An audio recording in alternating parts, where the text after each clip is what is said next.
बहुओं के रवैये से सासू माँ बहुत परेशान थी।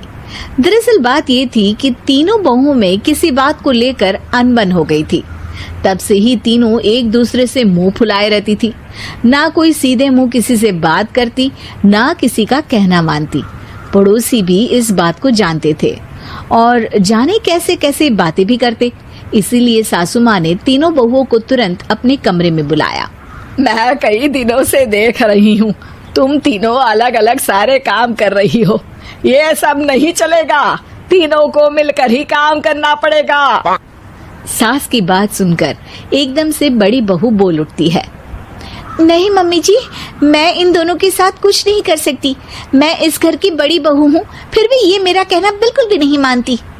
अरे जेठानी जी, जानबूझकर मुझे डबल काम करवाती है आप, और छोटी मुझसे टेढ़े मुंह ही बात करती है।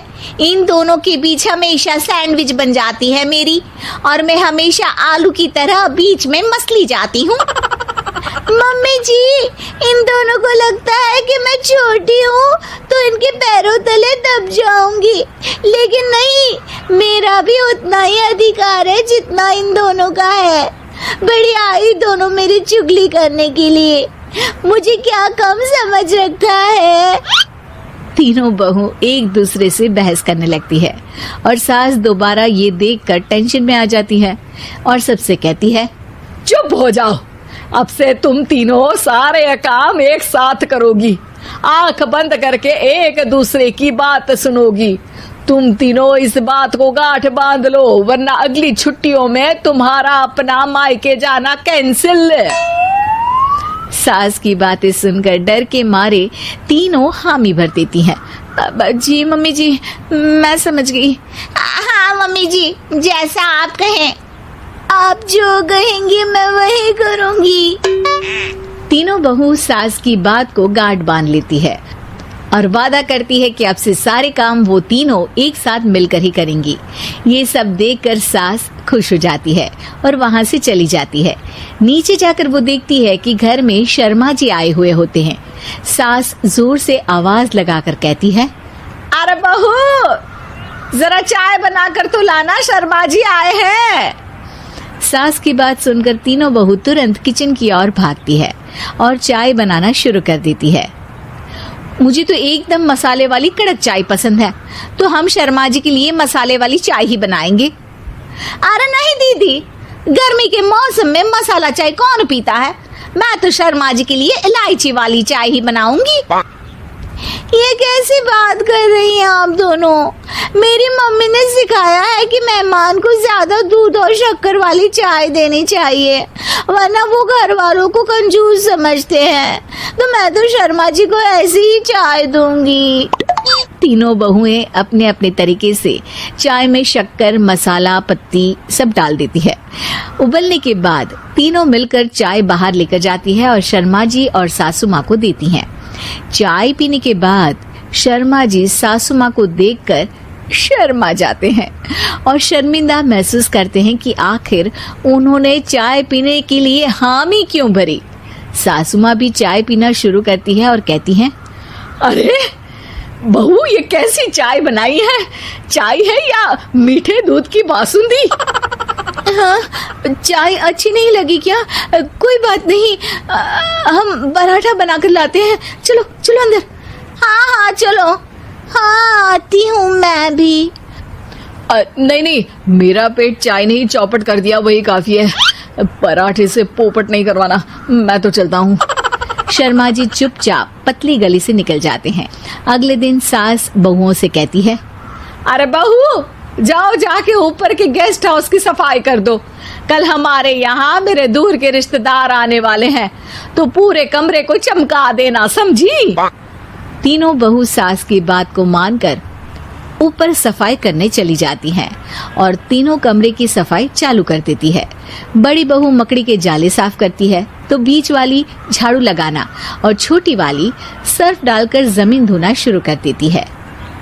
अरे दीदी, जेठानी जी, अभी मैंने पूरी फर्श धोई और आप फिर से धूल नीचे गिरा रही हैं। और मछली जेठानी जी, आप बिना झाड़ू की धूल यहाँ छटक रही हैं। अरे तीनों को साफ करना है, एक साथ सफाई करते हैं ना। अरे वही तो, हम साथ साथ हैं, घर साफ साफ है। तीनों बहू ऐसे ही काम में उलझ जाती है और 2 घंटे तक एक ही कमरे की सफाई करती रहती है। बहुत देर से अपनी बहुओं को ना देखने के कारण सास ऊपर कमरे में उन्हें देखने जाती है, लेकिन कमरे में घुसती ही वो गीली फर्श पर फिसलने के कारण नीचे गिर जाती है। ओरी मोरी मैया, हड्डी मरोड़ के रख दी। आए मेरी तो कमर ही टूट गई रे। तीनों बहुएं सास को उठाती हैं और बिस्तर पर सुला देती है। अरे मेरे हाथ पैर दर्द कर रहे हैं, दबा दो आराम मिलेगा। हाँ जी माँ जी। अरे जी माँ जी माँ जी। और तीनों बहुएं एक साथ सास के हाथ को दबाना शुरू कर देती हैं। माँ की तो चीख ही निकल जाती है और नतीजा ये होता है कि सास के बचे हुए शरीर में भी दर्द उठ जाता है। हाय राम, ये क्या कर दिया तुम तीनों ने। अरे मेरी तो किस्मत ही फूटी है कि तुम जैसी बहुएं मुझे मिली। हे भगवान, पूरे शरीर में दर्द बढ़ गया है। अब तो पता नहीं कि चल भी पाऊंगी या नहीं। माफ करो, मुझे गलती हो गई मुझसे कि तुम तीनों को एक साथ काम करने के लिए बोला।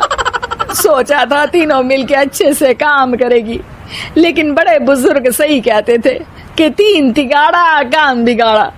तुम लोगों ने ये बात ना आज साबित करके दिखा दी। तुम तीनों को तो समझाना यानी मानो भैंस के आगे बीन बजाना है। तुम्हें अकेले अकेले काम करना है ना, तो अब से तुम अकेले ही अपना अपना काम करो। तीनों बहुएं वहां से जाने लगती है। अरे कहाँ जा रही हो? आप ही ने तो कहा कि अपना अपना काम करो, तो मुझे मुल्तानी मिट्टी लगानी है। अरे मुझे भी तो नेल पॉलिश लगानी है। मुझे ना मेहंदी लगानी है। सास अपना सर पीट लेती है और कहती है, अरे मुझे भी लगाना है कुछ। क्या माँ जी? क्या माँ जी? क्या माँ जी? तुम्हारे घर वालों को फोन तुम्हारी हरकतें बताने के लिए।